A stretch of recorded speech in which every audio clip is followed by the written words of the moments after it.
Assalamu alaikum. Myself Kapil Pratap, BS Zoology, and today our topic is the cell. What is the cell? The cell is a basic unit of living organism. To come to the intro, the what is cell? The cells are simply the building blocks of living organism.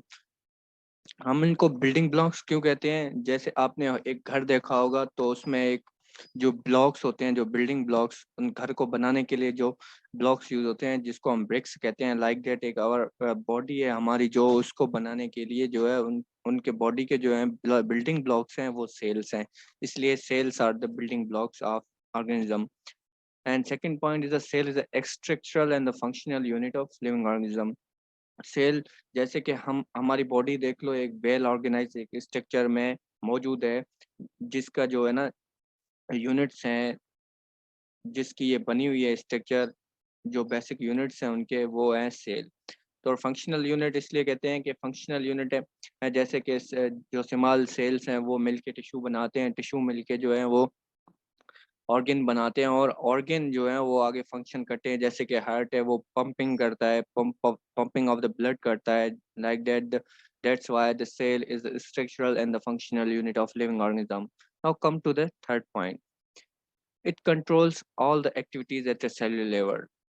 ये जो जो भी metabolic activities होती हैं cell में, जो cellular level पे वो सेल कंट्रोल करता है। तो नाउ हम ये पढ़ेंगे कि सेल को डिस्कवर किसने किया, simply the discovery of cell पढ़ेंगे। तो पहला जो साइंटिस्ट है जिनकी जो जिन्होंने वर्क किया था सेल पे और जिन्होंने डिस्कवर भी किया था सेल को, वो है रॉबर्ट हुक। उन्होंने 1665 में इस सेल को डिस्कवर किया था। तो इन्होंने क्या किया था कि इन्होंने एक थिन स्लाइस ऑफ कॉर्क, जो है कॉर्क है, उसको उठाया, तो उसकी एक थिन स्लाइस उठाई थी और उसको ऑब्जर्व किया था। तो ऑब्जर्व करते हुए इसको क्या मिला था, उसमें एक हनी कॉम्स जैसे एम्पटी कंपार्टमेंट्स होते हैं। हनी कॉम्स हम इसको बोलते हैं कि मनारा है ना, मनारा, मक्खियों का मनारा। तो उसके जो छत्ते होते हैं ना अंदर बने हुए, तो उसमें जो स्मॉल स्मॉल ब्लॉक्स होते हैं हेक्सागोनल शेप के, वो इम्पटी, वो हनी कॉम्स के। तो इन्होंने जो कॉर्क को स्टडी किया था, तो इन्होंने इस इनको भी जो है वही ऑब्जर्व हुआ था, वो like honeycombs, like empty compartments मिले थे। तो इन्होंने उनको नाम दिया कॉर्क सेल, जो एक लैटिन वर्ड है सेल्यूलिया है, जिसको हम स्मॉल रूम्स कहते हैं। उसके बाद एक और साइंटिस्ट आया था जिन्होंने क्या डिस्कवर किया था, न्यूक्लियस को। 1832 में इन्होंने न्यूक्लियस को डिस्कवर किया था, और इन्होंने एग्जामाइन किया था एक ऑर्किड सेल को, जो एक फ्लावरिंग प्लांट का सेल था। उसके बाद हम आते हैं M Schwann, M M Sheldon, sorry, M Sheldon. ये एक बायोलॉजिस्ट है जिन्होंने 1838 में एक स्टेटमेंट दी थी कि न्यूक्लियस जो है एक जेली लाइक सब्सटेंस से सराउंडेड है, जिसको हम है ना साइटोप्लाज्म बोलते हैं। उसके बाद आते हैं टी शेवान। तो टी शेवान एक बॉटनिस्ट था। बॉटनिस्ट मीन्स के ये जो है स्टडी ऑफ प्लांट्स करता था। इन्होंने 1839 में एक स्टेटमेंट दी कि जितने भी लिविंग ऑर्गेनिजम्स हैं वो सारे जो है ना इसके बने हुए हैं, सेल्स के बने हुए हैं, ठीक है। तो उनके बाद इन दोनों ने क्या किया, दोनों ने, एम शेल्डन और टी शवान ने मिलके एक थ्योरी बनाई, जिसको हम आज कहते हैं, आज के दौर में कहते हैं द सेल थ्योरी। तो इन दोनों ने 3 पास्टुलेट दिए थे उन थ्योरी के। पहला पास्टुलेट ये था कि सेल जो है वो स्मॉलेस्ट है, और उसका basic unit of living organisms का बेसिक यूनिट है सेल। तो स्मॉलेस्ट इसलिए कहा गया था कि क्योंकि हम इसको नेकेड आई से नहीं देख सकते, तो इसको हम देखने के लिए माइक्रोस्कोप यूज करेंगे। That's why it is the smallest and the basic unit of living organism, क्योंकि all the living organisms are made up of cell, that's why it's called the basic unit in structure, in function, in building our body या organise our body. And उसके बाद second postulate ये था कि जितने भी living organism हैं वो सारे सेल्स के बने हुए हैं। And third one point is the cells are de novo. इन्होंने ये थर्ड पॉइंट बोला था कि सेल्स जो है वो खुद मुख्तियार पैदा होते हैं। वो किसी और सेल से पैदा नहीं होते। डिनेवो का मतलब ये था ऑटोमेट।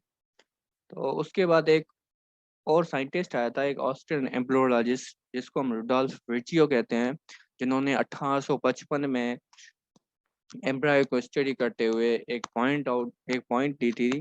तो इन्होंने कहा था कि जो सेल्स हैं वो डिनेवो नहीं है। सेल्स जो उन्होंने उस सेल थ्योरी की थर्ड पॉइंट को गलत करार देके इन्होंने थर्ड पॉइंट जो है में ऐड की थी अपनी तरफ से, जो इन्होंने after the study of embryo करके। तो इन्होंने कहा था जो सेल्स जो है डेनायो नहीं है, तो सेल्स है ना वो पुराने जो प्री एग्जिस्टिंग ओल्ड सेल्स हैं उनसे पैदा होते हैं बाय डिवीजन।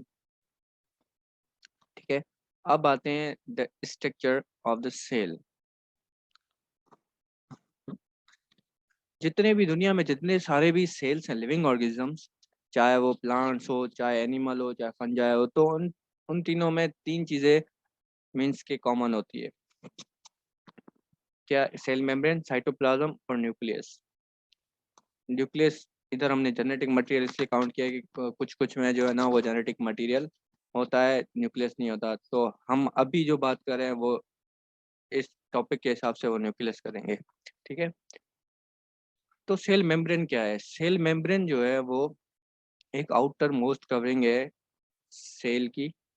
प्लांट में सेल वॉल है, but in animal cell cell membrane जो है आउटर मोस्ट कवरिंग है cell.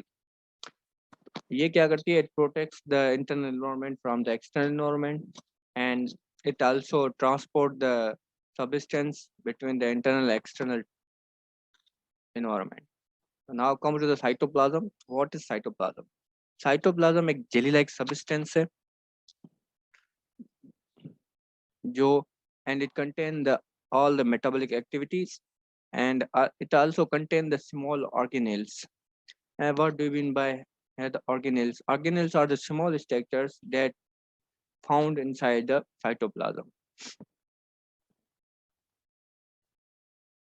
Now come to the third point, genetic material. तो है इधर हम मतलब कि एनिमल सेल की बात करें तो या प्लांट सेल उठा लें तो इधर हम जेनेटिक मटेरियल के हिसाब से न्यूक्लियस रखेंगे। तो न्यूक्लियस क्या है? Nucleus is a control centre of the cell. इसको कंट्रोल सेंटर इसलिए कहा जाता है कि जो सेल में जो भी एक्टिविटीज होती हैं वो सारी जो है न्यूक्लियस कंट्रोल करता है। ठीक है, और जो भी प्रोसेसेस होते हैं उन सबको ये न्यूक्लियस कंट्रोल करता है। और कंट्रोल जो न्यूक्लियस है उसके अंदर जो है डीएनए मौजूद होता है, क्रोमोसोम मौजूद होते हैं। मतलब कि ऐसे कह सकते हैं कि जेनेटिक मटेरियल जो है वो न्यूक्लियस के अंदर मौजूद होता है। तो आज का हमारा टॉपिक यहीं पे ख़त्म हुआ। तो इंशाल्लाह अगला जो हमारा टॉपिक होगा वो होगा सेल मेम्ब्रेन। ठीक है, अल्लाह हाफिज़, टेक केयर।